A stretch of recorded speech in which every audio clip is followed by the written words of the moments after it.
This program is brought to you by Grand Valley State University.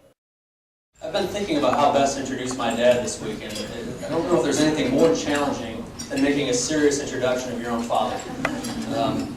Because as you'll see here in a minute, I'm going to tell you about some of his accomplishments, but he's still the same guy that used to embarrass us on our family road trips by taking his shirt off at the rest stops to try to get some vitamin D. I read a few articles, so I knew that I was up to date on all the goings-on at MDE, all the recent goings-on, and there were words associated with my dad, like visionary and change agent, and at the same time, he's still the same guy that at the dinner table often would have food on his face, and it's so it is a difficult task to make a serious introduction to your dad, but it's also an honor. So as you know, my father is State Superintendent of Public Instruction for Michigan. And what that means is he leads the Department of Education, Michigan Department of Education. He chairs the state school board, and he also advises the school board, the governor, and the legislature on all public education issues. In his 4-year tenure at Michigan, he has had a whole series of achievements, but I'll just name a few that he's made Michigan really a national leader in high school academic standards, in merit exams for graduating students, so we get a sense of just how college-ready our graduating students are, and also in district-driven reforms. We'll probably hear a little bit about Project Reimagine. But Dad is trying to get the districts to think through ways to make schools more efficient, more proficient, to improve early ed and do a lot of other things. There's a whole list of accolades that I could name that I'm not going to do today, but he has been superintendent at the local level, at the county level, and he has been the director, the executive director of the statewide association for superintendents. So this has been his career work. And I'll just conclude by saying two things that I think I admire most about my dad's work, having observed him for 29 years, only consciously, I guess, or maybe 20 of them. But something I've noticed is he's always willing to take risks and go out on a limb. And we've seen that most recently at the State Department of Education when he went out on a limb for high school education standards, high school academic standards, when not everyone was on board with that, very few people were. He went out on a limb when he placed a financial manager in Detroit Public Schools because he knew that could hurt his reputation. He goes out on a limb when he grapples with MEA over things like teacher compensation and the health care plan most recently. And it can definitely be lonely out there on that limb. So that's the first thing I'll say. And the second is that through all of Dad's years of service, at the local level, the county level, and now the state level, he is a mission-driven individual. And I think if you look at his long track record, you'll see that at the heart of all of it is this understanding that all students can learn, regardless of their socioeconomic status, regardless of how involved their parents are. Those things can't be an excuse. And the second thing is that our students have to be prepared for our changing context. And those are two things that I think you'll see woven throughout his entire career. So he takes risks, and he's mission-driven, and he's earned a lot of respect across the state for those reasons. And yet he's still the same guy who once at an extended family event dove out a bathroom window onto the deck where everyone was seated at the exact same moment that the Beatles were saying he came in through the bathroom window. To get a laugh. So anyway, thankfully we don't have any bathroom windows here today, but with that image in your minds, I'll welcome my dad up to the podium.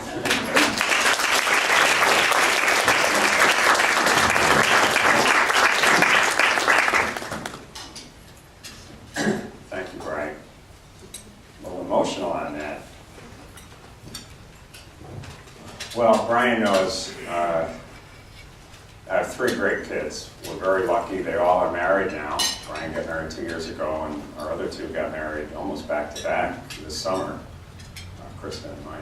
But Brian, I think I want to show you the first thing because I'm proud of him because of his work ethic, the fact that he's a team player. He's already a leader and ahead of where I was at that age. But this is why we're most proud of Brian right here.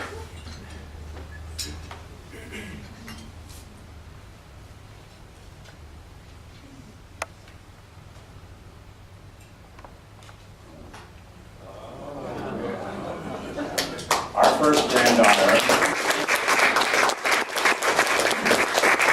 Ella Grace, and I got that on my BlackBerry. You know, we rushed over to be there for this great event, and it was a Saturday night, I think. And then it turns out it didn't quite happen as quickly as we all know. It takes a while sometimes, and I think it was 20 hours later or whatever, and we finally get up to the room and saw our Ella Grace, and we're just so proud of you, Brian. And you know, Brian comes to a state like I did, where I grew up in New York City, and in New York City, everyone's a Notre Dame fan, and partly, I mean, it didn't matter what religion you are or anything else, and it's partly because there's no football team there. Just think about it, it's 8 million people and no football team. So I went there as a young person and thought everyone loved Notre Dame. Came to Michigan and realized not so much. You know, Brian's worked hard. He's got his master's degree, and I know he loves working with plebes. And I just have to say, Mr. Hallenstein, you know, leadership is all about having some heroes and then trying to be like them. And I know you are to him, and you become that to me also. I mean, just knowing your story and having the privilege of sitting with you today, I can't thank you enough for the inspiration you give to all of us. So Brian asked me to speak about a couple of things. He thought if you kind of talked about background a little bit, it might be helpful. And I would say this, that I guess the first thing would be this New York City story, maybe, is I'm a kid who was definitely going in the wrong direction. And I had a teacher who put me in a special program. And I probably looked at that time, I just turned 60, so to give you kind of an era picture. I looked like people from West Side Story. And my dad, who was a very hard worker, worked for years at night on the GI Bill to get a degree. And overnight, I remember hearing them. I heard my mother crying. We were in this little tiny place in Brooklyn, New York, and I heard my mother crying, and I thought Nanny died, who lived upstairs, and it wasn't that. What it turned out to be was she was almost crying and giddy at the same time, because once he got his college degree, we got to move out to Long Island, first of all, which was a good thing. And secondly, he went from $2,500 a year to $10,000 a year overnight. So those of us who moved out, I mean, we kind of got this right away, that you go to college, you live out on Long Island. You don't go to college, you're suffering here in Brooklyn. But I had a really difficult transition time, because we looked like kids from West Side Story. And I go out to Long Island, and these guys are wearing Madras shorts. For those of you at Meijer know Madras, and wingtip shoes. I mean, I thought, this is not going to work.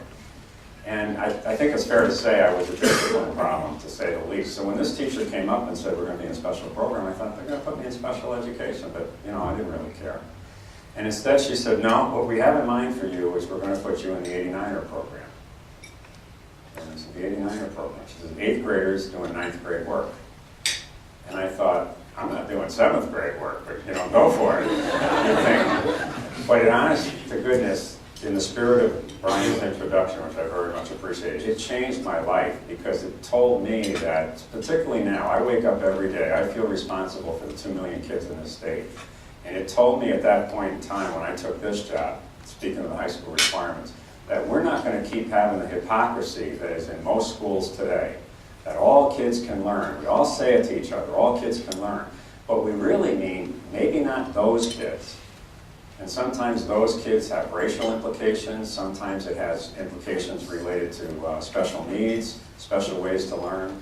And I mean, I felt compelled when I left my cushy little association job, at more pay, to take this job. I thought, you know what, we're going to push the envelope here, and we're going to make it clear that all the kids can learn at higher levels.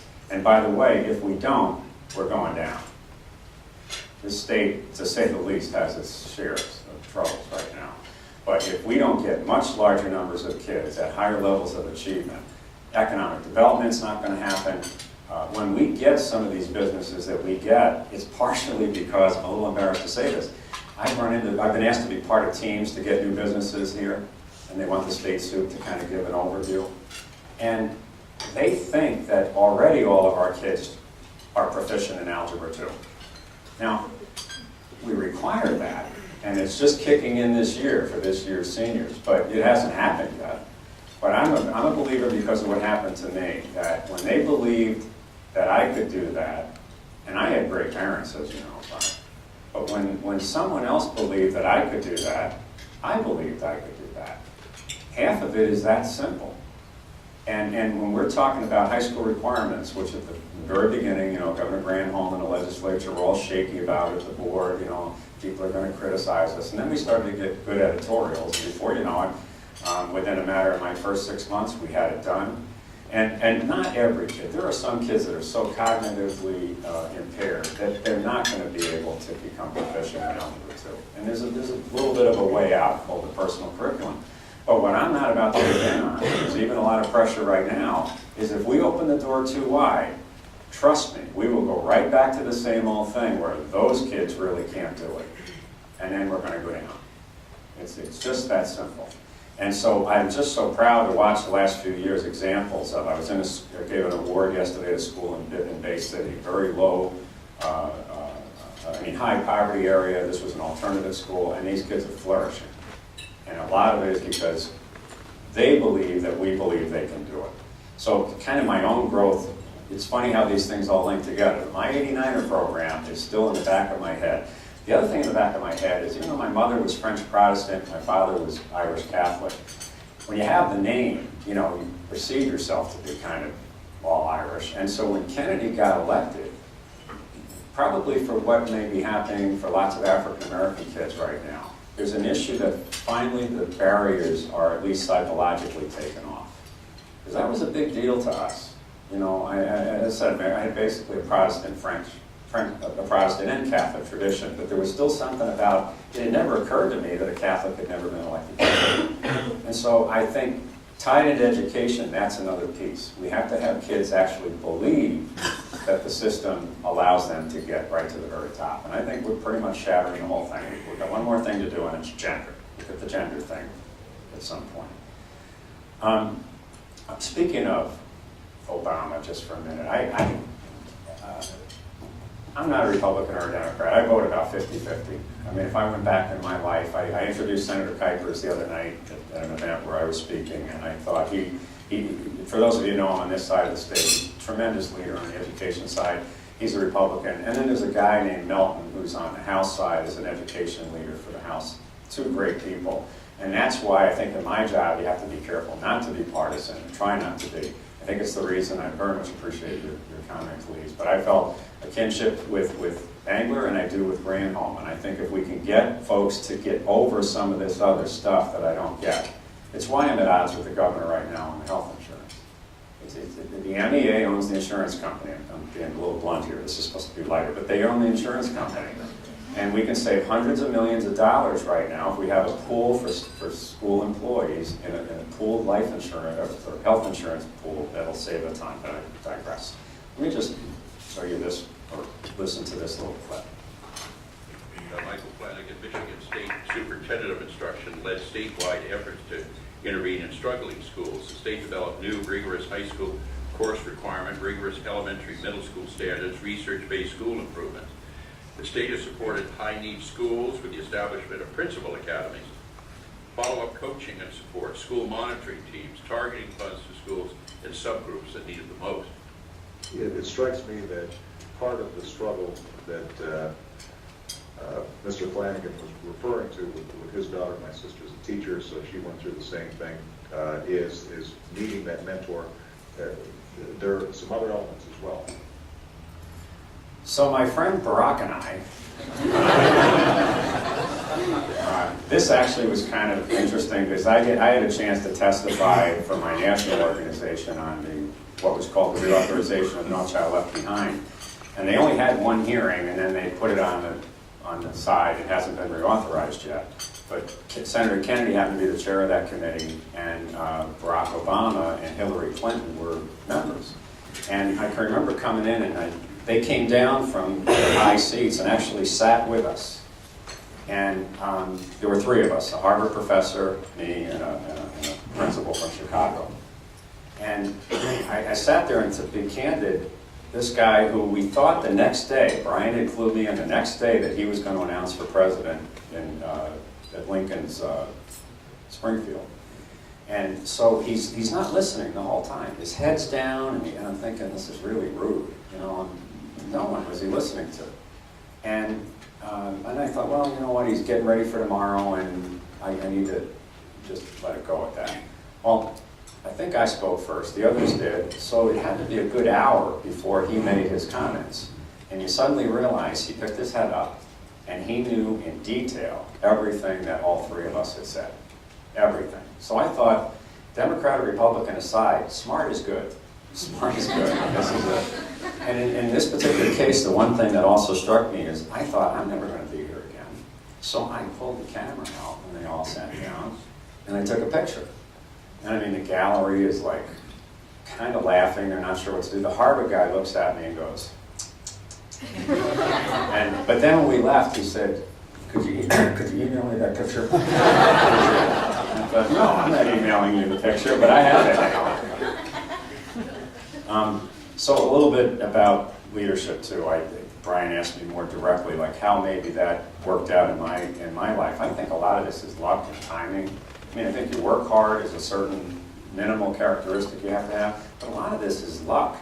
I was 30-something. I was a local deputy superintendent in a local district, and this is the luck part.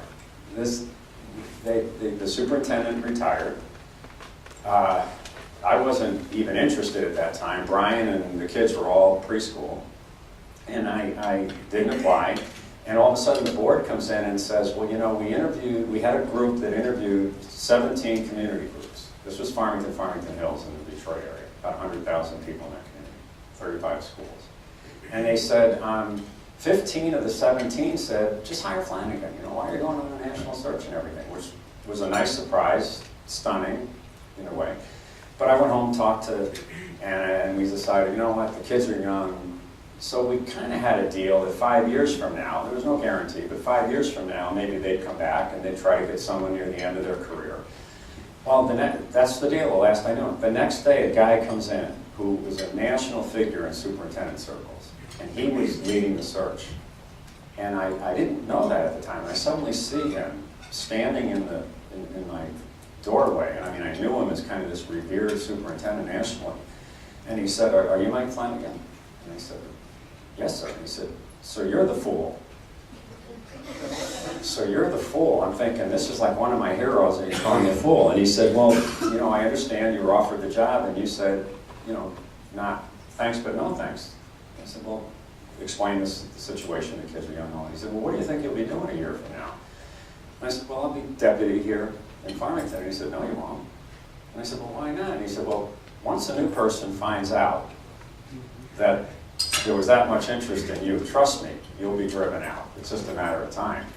And I'd like to think that's not true. I'd like to think human nature is such that that wouldn't be. But the more I thought about it, I wasn't going to take the chance. So we ended up taking the job, and that's the part that's luck. And I'll tell you, I stumbled. For 3 years, I think I made a lot of mistakes. This was a big district. We were one of the top 10 in size in the state. And I thank that board to this day because they came close to firing me probably a year or two. And the reason was I had written an article called Confessions of a Rich District Administrator. And it was only meant to be like in the superintendent journal. Well, it got out. And I come in, and Betty Weisenberg was my, quote, secretary in those days. And Betty would have been superintendent had she had the opportunity to go to college. She was maybe 30 years older than me. She was very smart, very good. And I looked at the agenda, and I said, Betty, what's this special closed session at the end of the meeting? And she said, it's about you. And I said, about me? What does that mean? So I go into this meeting, and they're livid about this. And they really were thinking about, it was stupid on my part to not share this with them, of course. But what I ended up doing is they cut me some slack. They wrote it off to inexperience, which all of us need to do for young leaders. You need to let them know that it's okay to make some mistakes. We're going to make them. And in this case, to this day, I think I certainly wouldn't be state superintendent. I probably would have been, you know, gone, because once you're fired as a superintendent, it's pretty much over. You know, you can't quite explain away what went on.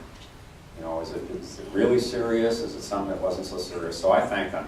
But the guy who led the charge to get me fired, and he's actually a decent guy, the guy who led the charge, maybe a year ago I saw him at the Capitol. And he said, Mike, how you doing? Wow, I'm so glad you... I always knew you'd be state superintendent, he said. But No. You're the one who tried to get me fired in 1989. So there's some luck in this. I do think it has to do with what Brian was kind enough to say. It's a matter of also trying to exercise courage when you can. That's easier said than done. I'm not even sure you always see your opportunities to exhibit that.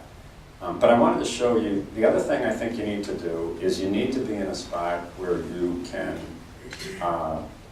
not take yourself too seriously if you really want to be a leader. And this is a collage that maybe shows some of that.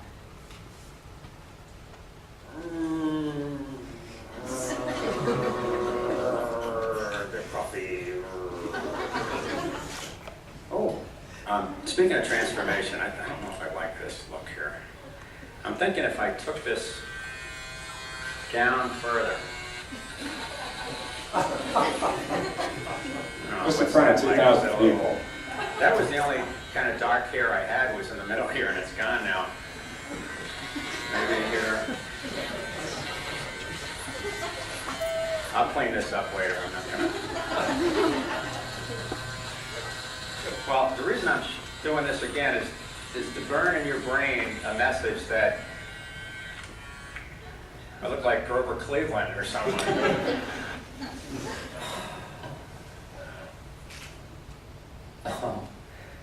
Hi. Geez, this is the way I felt when I was in school a little bit. No, don't go. It's me. It's me, Mike Flanagan, state superintendent. I know I must smell horrible. I'm lost in the woods for over 2 years. I do a monthly podcast, and I can't tell you. Like yesterday in Bay City, I walk in, and this is an alternative high school, and the kids come up and they go, "Hey, the podcast guy." And what happens is, because of the way technology is, we send it to superintendents and principals. So there's maybe 4,000 principals, and there's about 500 superintendents, and then it goes viral. And it's on YouTube, I guess, or, you know. But the podcast, I find myself saying, if we have to give a serious message, and you're just too serious about it, people aren't going to even tune in. And there's a lot of tension in education right now. And because our job is big, if we fail, the state's done. This is somewhat self-serving, but I think that the education mission right now in this state is directly tied to economic development, as I hinted earlier. And if we don't have the economic development, we become Mississippi. And my job also is to help superintendents understand that the business community is not your enemy. When you complain about not having enough funding, the reason you don't have enough funding is because we're not supporting the kind of entrepreneurial work that needs to be done in this state so that we can rebuild an economy that's not just based on the big three. And so slowly but surely, I think we're winning that battle. Maybe this is a time, because I don't want to run out of time for questions. I know that's an important part of this. And then I have some things to wrap up. Would that make sense to do it that way for a minute? Sure. Why don't we do that? Let me just pause for a minute. Any questions that you might have? Okay. Well, while people are gathering their thoughts for a question, I've got a question for you. At the table here, you were talking about having just been in Finland and a dramatic turnaround in Finland's educational system, and you used the word turnaround, one of the most dramatic in the world. What was the secret? Well, and we stopped, you said, hey, if we talk about it here, maybe I won't explain it to the table so you won't be bored twice. But you know what, I found this, no state expense, but I was invited because I'm on the board of the State Superintendents Association to do this international trip. And they had ministers from other countries, Singapore, Mexico, France, and then a couple of us were called chiefs. By the way, I go to my first so-called chiefs meeting, and they call us chiefs because some are called commissioners, some are called state supes, some are elected statewide. Chris, who's the governor of Florida, was the former state superintendent. So often the elected ones run higher office.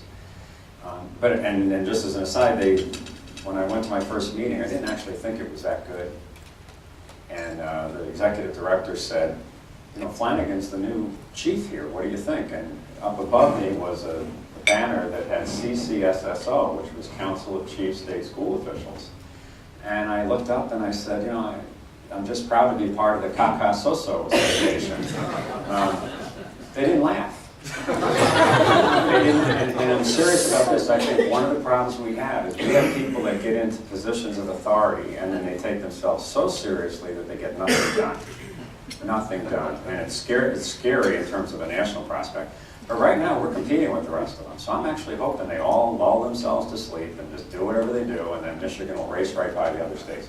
But Finland believes, if it gets right down to it, we visited the Nokia executives one night, visited a number of schools, teacher lounges, and what kept coming up over and over and over again is they all use the word nation building. We are nation builders. And I think, Mr. Hallenstein, based on our conversation, your visit to Russia, I think it has something to do with they want to be independent. They don't want to have this history they've had in the past. They also realize there are only 7 million people, and they could be swallowed up, and they don't have really resources anymore. I mean, half their country's in the Arctic Circle. So their thing is brain power. And so to keep ourselves as a nation, we've got to win the brain power. So that's the first part. The second part, when I kept trying to get teachers to tell me, now, how do you deal with accountability? Like I'm seeing, and probably am a little too strict on accountability. I think all schools need to be held to a standard. One I love right now is called College Ready. We can tell College Ready based on ACT scores, and there are some shocking things. There are some districts that are well thought of in this area that they only have 25% of their kids college ready according to the ACT. The state average is 18. But anyway, so I'm trying to get it now, what are your measures? And what you could see with the teachers is, oh my God, we would be ashamed if the superintendent or the governor or the minister knew this. We fix it ourselves. So what you have is you have a sincere enthusiasm and pride that teachers are not, they are so ashamed if their kids aren't doing well, they're going to do whatever they have to do, day and night. I mean, it's built in. And we have pockets of that. In fact, I did a live interactive with the UP last week, right after I'd come back. And I said, you got a lot of Finns up there, right? You know, I laughed and a bunch of them raised their hands. I said, you need to lead us out of this. Because there's a culture there, and I'm not actually kidding about that. The UP, whenever I visit there, the superintendents are more, they see themselves more as community builders. So translated to me, nation builders, community builders. You know, this is something broader than just reading, writing, and arithmetic, and I hope we can capture it. Yes, sir. Hi. I guess part of my question has to do with the strange sort of precariousness in your position. Having to constantly deal with the political flux, and education is obviously kind of a political football. I'm thinking about a $220 cut per pupil funding, Michigan Promise Scholarship, federal funds not being available to schools because we don't have a budget set. Obviously, you have a lot of political hurdles right now that hinder you from doing your job. I realize it's probably not an easy answer, but how do you deal with that? Well, that's a great question. I'll give you an example just that's recent. Brian inferred this. I mean, I'm kind of on the outs right now, not only with, I think the governor is a good person, we just disagree on this issue, but also with some of my board members because I'm speaking out. I did this morning on Michigan radio, whatever that Michael Patrick Shields show is, that this isn't a time to be persuaded by people who can make big contributions to you. And that's, in this case, this isn't to pick on the EA, they do a lot of good things, but the EA spends a lot of money on elections, and the MEA, the teachers union, owns a subsidiary of theirs is this insurance company, and trust me, we can save hundreds of millions of dollars as a state if we will pool this. But it's put me at odds. I had 2 board members visit me. I wouldn't even mention this other than this got in the paper, so it's, at least in Southeast Michigan, it's somewhat known. And, you know, if they get enough votes, they'll do me a favor in some ways. You know, I can retire. So to answer your specific question, I think, to me, it has to do with something I find myself trying to say to other people. You almost have to have clarity about what you're willing to be fired for. And if you can get clear in your mind, you know, kind of what that feels like. I appreciated when Brian, you know, of course, being my son saying this, it was very emotional, but to see that it is about mission. And I'm not going to be for higher taxes alone. I do think there's a way to do something with taxes on services, by the way. But I think that can only come if you do it in tandem with cuts. And if you're not willing, for instance, I just don't understand the political lack of will to say we're going to save hundreds of millions of dollars on this insurance pooling. I think you can save another hundreds of millions of dollars on consolidating services. You don't even have to consolidate districts if you don't want, because that's a political football. But at least, when I was a superintendent at Wayne County, we did payroll, personnel, and report cards for 150 districts in the state. We could have done it for all 500 districts in the state, and should have. So when we bought software for $5 million, that should have been it. And so I'm really pushing hard right now on the legislature and on the ISD superintendents that you better really push hard to consolidate services and save money, because we don't have the right to ask for new money unless we're talking about really whittling down and getting the economies where we can get them first. But the political, yeah, I mean, it's uncomfortable right now, and may be fatal. I don't think so. I mean, this little talk we had, I finally thought, you know what, these are 2 of 8 board members, so the next week we had a board meeting, and at the little lunch we have, it's a day-long meeting, at the little lunch, I kind of called the question and said, you know, I don't even need 5 votes, really, to be against me on this. If there's a couple that really think I need to move on, just let me know. But, you know, there's also a little funny thing that tends to happen that, at least did this time. I mean, 2 weeks from now, I've been reading about my firing in the paper, so this may be a little bit premature. But I do think there's really something good in human nature that if people realize you're trying to do the right thing, you may not always agree, you'll probably be allowed to get through this process. I'm absolutely convinced that some of the changes we have made, high school requirements are not an unimportant one. It's forcing every teacher to focus on, you have to get, if it was your kid and they were putting in a weak curriculum that wouldn't make them ready for college, you'd be upset, right? So why should we settle for it for anyone? But that, as Brian said, was a big political hurdle, because people are afraid that they'll look bad when they can't make it happen right away. Well, we can over time. So I'm rambling, I'm sorry I'm rambling a little bit here. But the politics, honestly, I tend to not think about it much. You know, if let the chips go where they go. But on this case, I am not going to just be kind of a hired gun, so to speak. I mean, I'm not hired by the special interest, but in a sense, you know, I want to support teachers, I want to support superintendents, but we have to make these economies of scale. There's room for that to happen. Then you wouldn't have to worry about a $218 cut, because it would be taken care of under this other set of changes.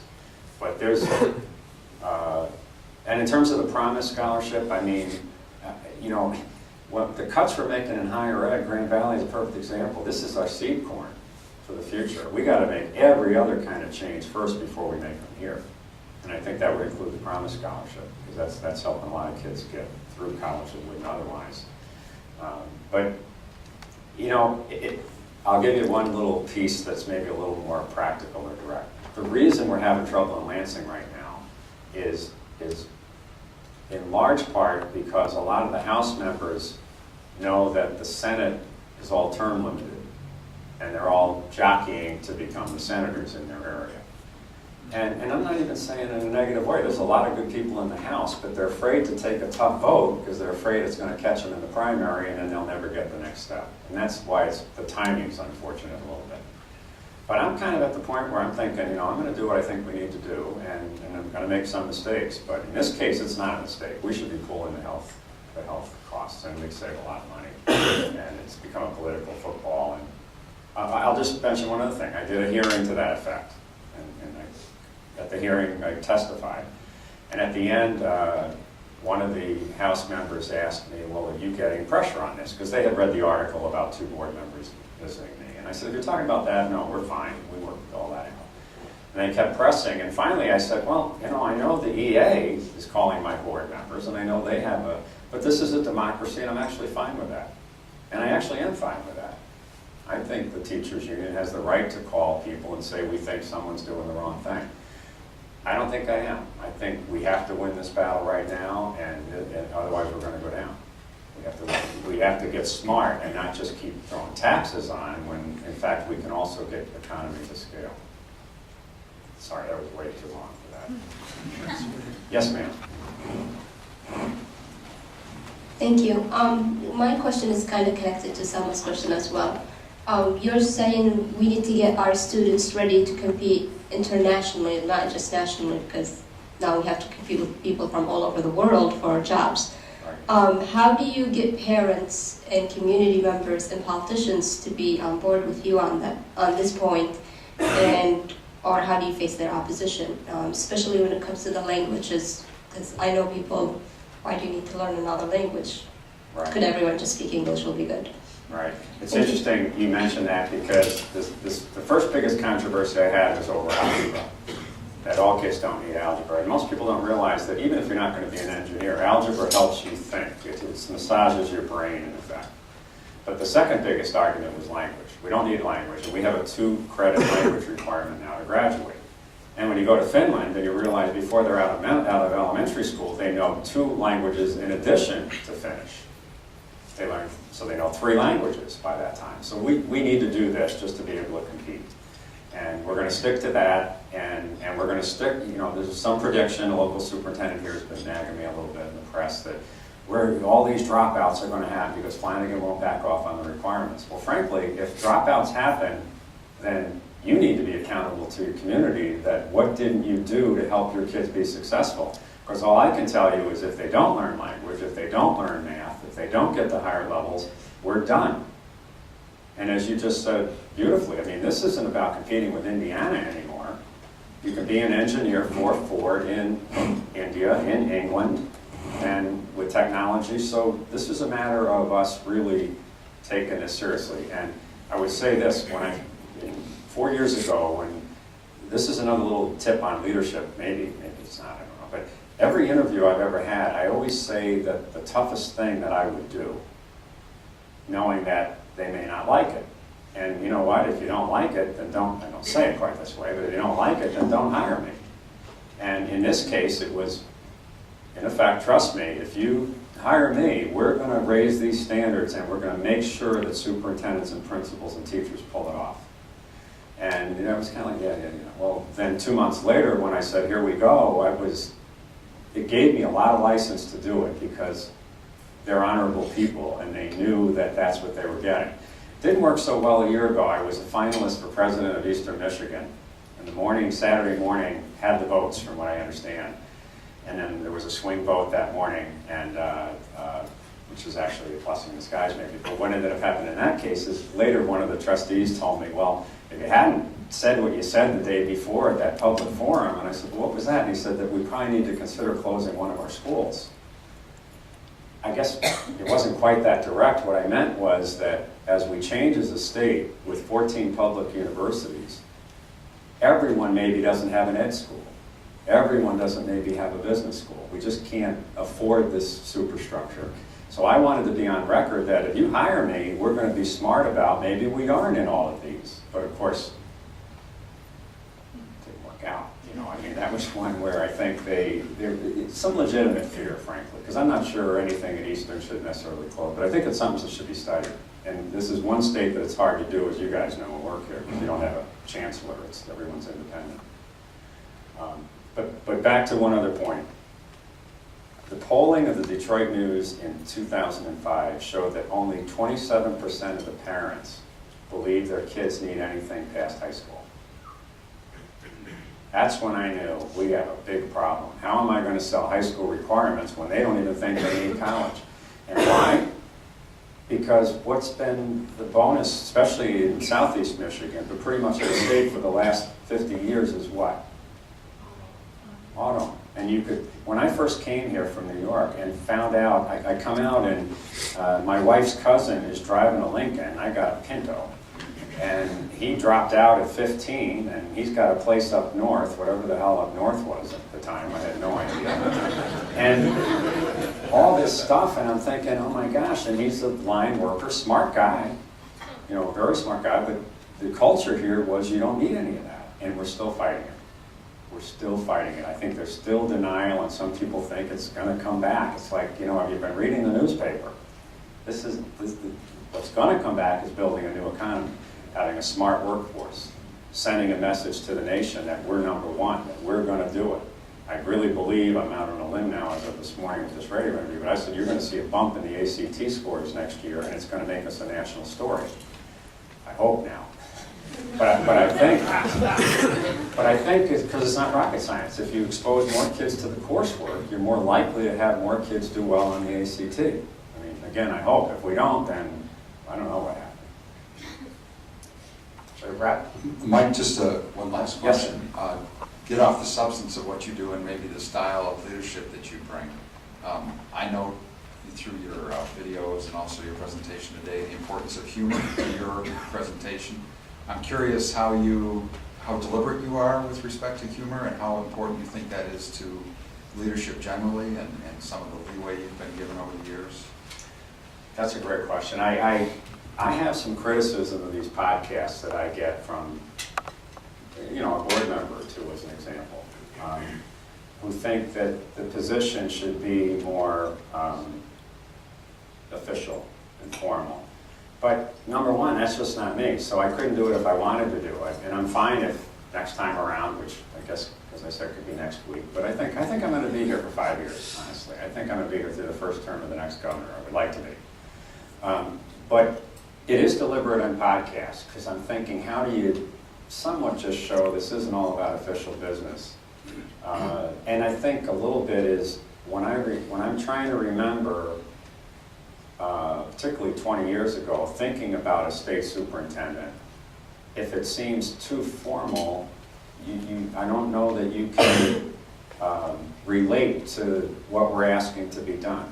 At least that's the way I look at it. So we try this, and a little bit of it's corny, I probably should have thought more, but sometimes we just do it the last minute. So I mean, they had it all set up and said, oh, do you want to do your? I said, well, nah, and I grabbed the bus and just, well, it is kind of dumb, I mean, in some ways, and probably there's some people who are totally offended by it. But I think it's essential, but it can only be if it's kind of natural. That's why these are a little bit maybe not appropriate, I don't know. But I do think that most of us don't want to just have serious business all day long. If you do, it's hard to function. I appreciate humor in other people. It makes the time go. It helps people get less edgy. But I don't know, other than this piece where we calculate a little bit, I'm not good at calculating it, But I think if you look at a lot of good leaders, they found a way. I think Ronald Reagan, John Kennedy, talking in terms of the presidential folks, they all found ways to show some of their natural sense of humor. Could I end maybe just with, because I know this is supposed to be right about now, so I want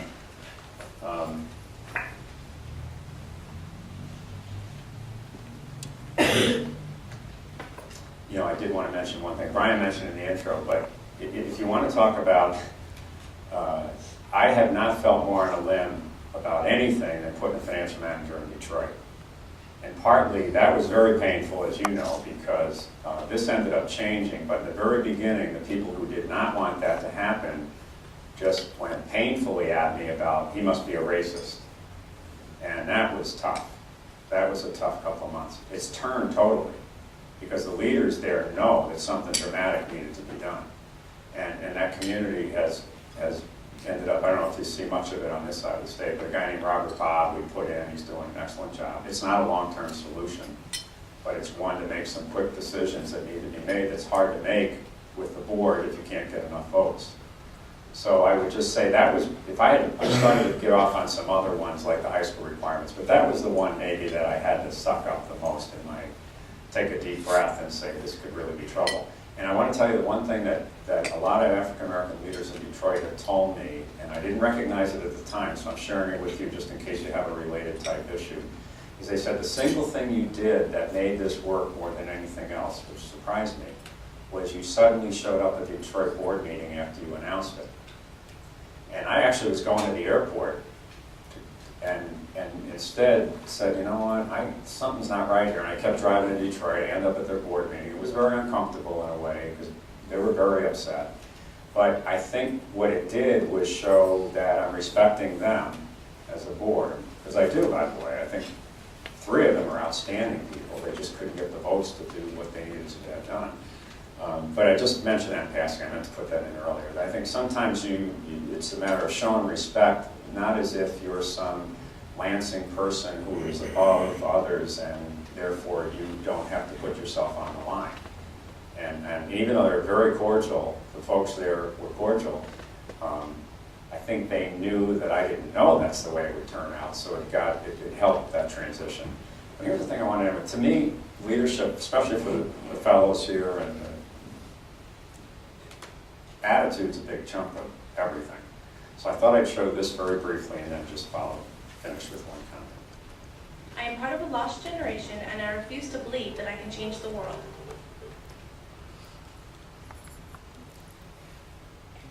That's okay.